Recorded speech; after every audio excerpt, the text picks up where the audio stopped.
it's James here, the SEGAHolic, one half of the Sega guys, and if you were to stop 100 retro gamers in the street and ask them to name a Sega 3D fighter from the 90s, their top answer would most likely be Virtua Fighter.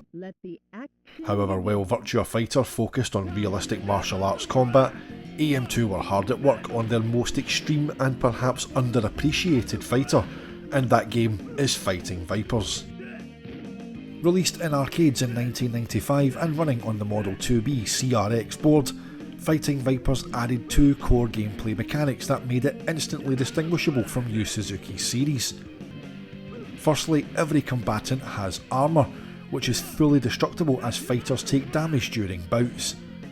The health of your armour is indicated by an icon on the side of the energy bar, starting off as solid green, flashing green when in danger, and solid red when completely destroyed. The characters and the vibe of the game is entirely different to that of Virtua Fighter, opting for a more rock style soundtrack with heavy guitar riffs, but the story of Fighting Vipers is pretty paper thin. The mayor of Armstone City declares a fighting tournament is now open, with the grand final held at the top of City Tower, and our 8 Vipers battle one another to get there and face B. Mahler. Fighting Vipers also removed ring-outs, opting instead for 3D fences and walls around the fighting area. Hit your opponent with a powerful enough move to KO them and they'll go flying through the fence or wall, destroying it in the process. The cages also act as a gameplay mechanic and can be used to throw opponents against them, juggling them into the air for combos. Given the nature of the 3D destructible objects, a port to the SEGA Saturn may have been thought as ambitious. But within 9 months of the coin-op releasing in Japan, the game was ported to the SEGA Saturn, and is absolutely sensational. By utilising version 2.1 of the Sega graphics library, AM2 were able to faithfully recreate the 3D cages and destructible armour on the fighters. The core game engine of Saturn Virtua Fighter 2 was used as a base for the port, with collision detection reworked. But the one thing that's instantly noticeable is the lower resolution. That's right, Fighting Vipers doesn't run in Saturn's high resolution mode. AM2 made the decision to bring over Fighting Vipers' lighting system from the coin-op, due to the nature of several stages taking place at various parts of the day.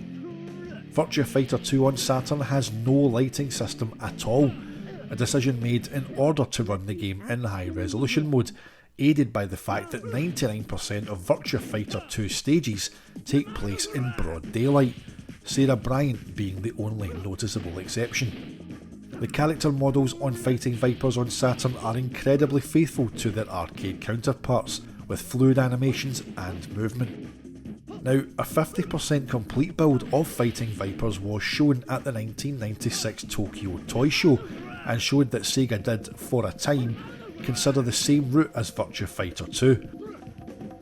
Back to the final build.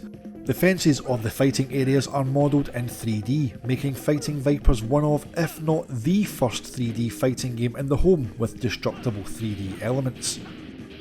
As with Virtua Fighter 2, some stages made severe cutbacks, notably Tokyo's airport stage, which loses the plane taking off overhead, similar to the loss of Shundi's floating raft stage and overhead bridges in Virtua Fighter 2.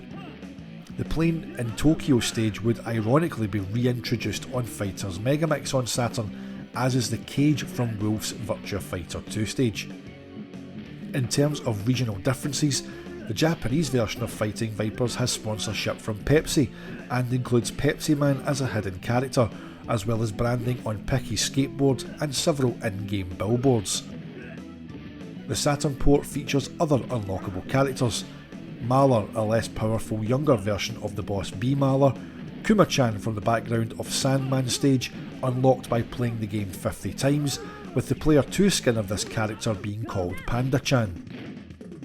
Sega of America also censored the title, removing a suggestive unlockable render of Honey, as well as her school uniform costume, out of fear that retailers wouldn't stock the title. The PAL version, however, mirrors the uncensored Japanese version.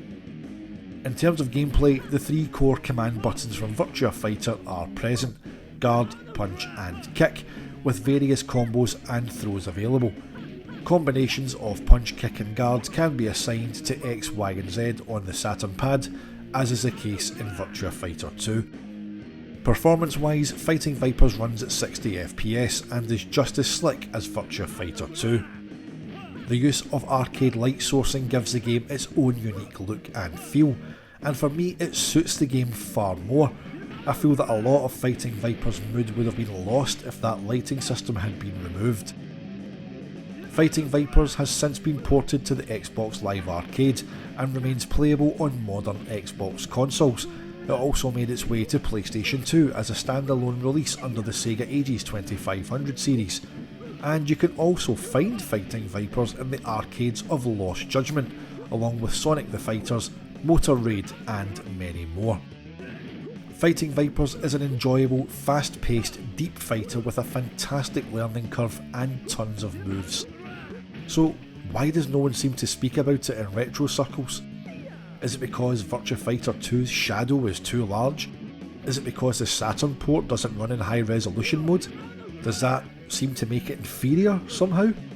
In a strange way, it seems that Fighting Vipers gets more credit for being part of Fighters Megamix than it does for being its own game. And that's really unfair on a fantastic fighter and one of the Saturn's best Model 2 ports. If you haven't tried it yet, I really urge you to pick it up either on Saturn or on Xbox, where it currently sells for just £3.39 or $4.99, which is an absolute steal. For me, Fighting Vipers came at a time when Sega weren't afraid to try something different, and in doing so they took their own mould and broke it.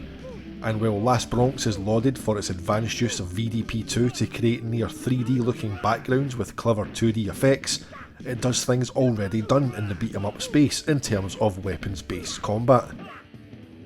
Fighting Vipers just has this edgy vibe about it that makes it almost the polar opposite of Virtua Fighter.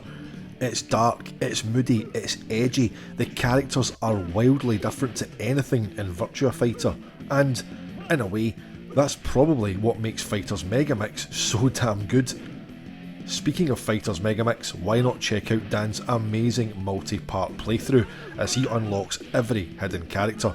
He's also done a full playthrough of Fighting Vipers, so if you've enjoyed this video, I highly recommend you check out the links in the description. So what are your thoughts on Fighting Vipers? Is it the most extreme fighter that Sega have ever made?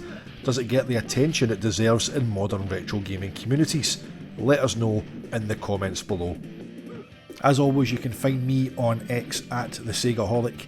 You can find Dan the Mega Driver at Swooper_D, and the pod account is of course at Sega Guys.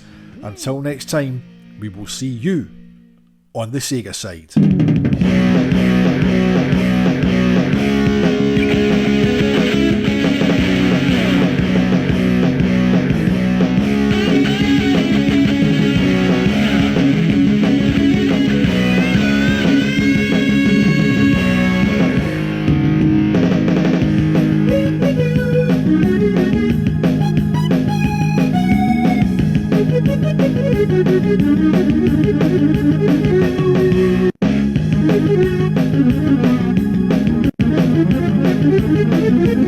Thank you.